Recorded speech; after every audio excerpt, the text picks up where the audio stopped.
नमस्कार मैत्रिणींनो, मी जयश्री होम किचनमध्ये तुमचं मनपूर्वक स्वागत आहे। आज आपण बघणार आहोत ब्रेड वडा। तर ब्रेड वडा काही नवीन नाही आहे, तरी पण चटपटीत असा ब्रेड वडा खावासा वाटणारा आज आपण बनवणार आहोत। तर बनवायला सुरुवात करूया। तर इथे मी उकडलेले बटाटे घेतलेले आहेत आणि चटपटीत अशी आपल्याला चटणी बनवायची आहे। तर त्यासाठी आपल्याला वाटण बनवायचं आहे।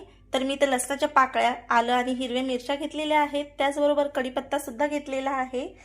आवडल्यास घाला किंवा स्किपही करू शकता। आणि हिरवी मिरची कमी तिखट असल्यामुळे थोडी जास्त घेतलेली आहे। तर छानपैकी याचं एक वाटण बनवून घेणार आहोत। तर मस्तपैकी याचं वाटण बनवून झालेले आहे। तर चटणी बनवायला सुरुवात करूया। तर इथे घेतलेली आहे मी कढई आणि कढईमध्ये घातलेला आहे 1 चमच तेल। तर त्यामध्ये जाणार आहे जिरे, 1 चमच घातलेले आहे जिरे, त्याचबरोबर घालायचं आहे हिंग आणि हे वाटण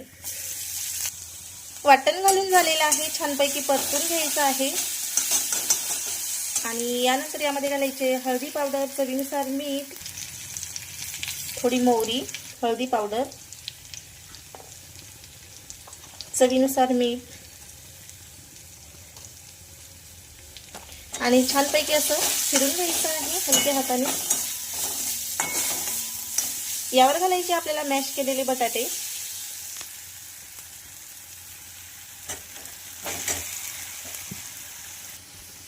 आणि छान असं मिक्स करून घ्यायचं आहे।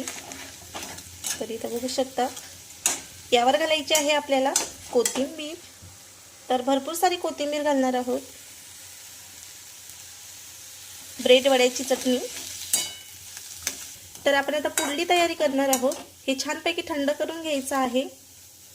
जर तुम्हाला जास्त चटपटी हवी असेल तर यामध्ये गरम मसाला वगैरे तुम्ही टाकू शकता, पण हिरव्या मिरचीच्या फ्लेवरची ही चटणी खूप टेस्टी लागते।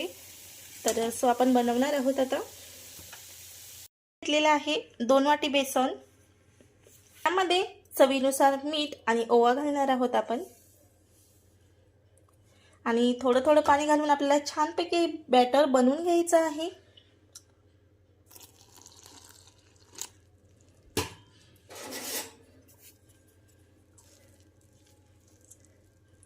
तर छानपैकी असं बॅटर बनवून घेऊ। त्याच डायरेक्शनमध्ये फिरून आपल्याला हे पीठ हलकंसं बनवून घ्यायचं आहे।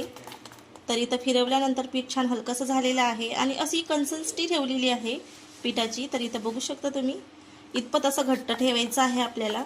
जास्त पातळही नको आणि जास्त घट्टही नको, तर अशा पद्धतीची कन्सिस्टन्सी ठेवायची आहे।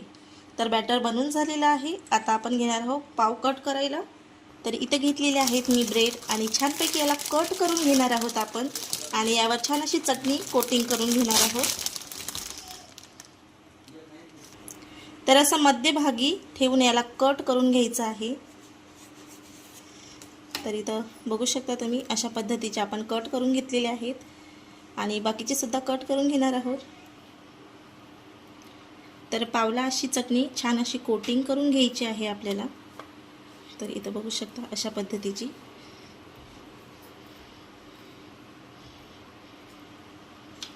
हवी तेवढी आपल्याला कोट करायची आहे, म्हणजे बसेल तेवढी। आणि त्यावर असा एक दुसरा पाव ठेवायचा आहे आणि हे अशाच पद्धतीने आपल्याला सर्व ब्रेडला चटणी लावून घ्यायची आहे।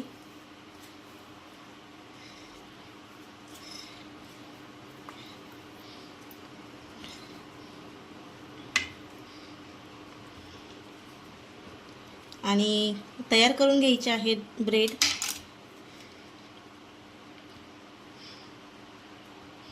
प्रेस करून घ्यायचं आहे, म्हणजे छान सगळीकडे चटणी पसरायला हवी। तर अशा पद्धतीने आपण सर्व बाकीचे सुद्धा कोट करून घेणार आहोत ब्रेड।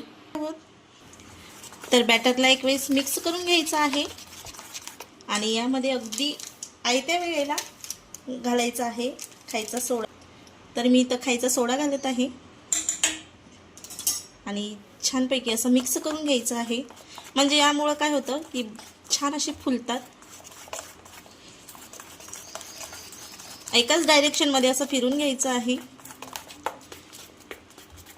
तर बॅटर छान आपलं मिक्स करून झालेलं आहे तर सर्वप्रथम असं कढईने भिजवायचं आहे आपल्याला आणि नंतर असं मध्यभागी भिजून इझिली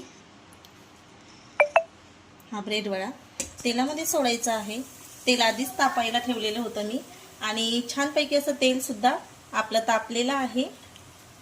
तर मीडियम गॅसवर आपल्याला हे ब्रेड वडे छान असे फ्राय करून घ्यायचे आहे. तर इथं बघू शकता, तर कढई छोटी असल्यामुळं मला वाटते एकच बसतात. तर एक साईड आपला छान फ्राय झाला की पलटून दुसऱ्या साईडला घ्यायचा आहे. तर इथं बघू शकता तुम्ही, अतिशय छान असा आपला ब्रेड वडा फुगलेला आहे, छान फुलून वरे आलेला आहे, मस्त झालेला आहे.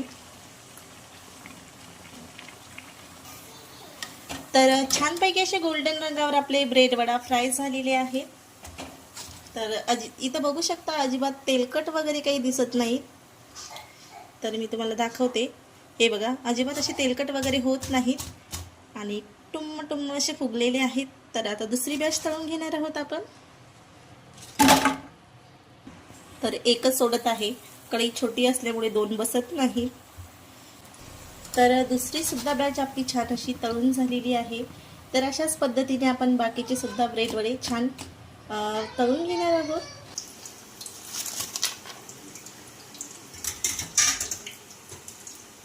तर अशाच पद्धतीने आपले सर्व ब्रेड पकोडे तळून झालेले आहेत. तर रेडी झालेले आहेत आपले चटपटीत असे गरमागरम ब्रेड वडापाव. तर कशी वाटली तुम्हाला रेसिपी नक्की कमेंट करून सांगा आणि आवडल्यास लाईक सबस्क्राईब करायला विसरू नका आणि असेच माझे छान छान व्हिडिओ बघत राहा आणि धन्यवाद.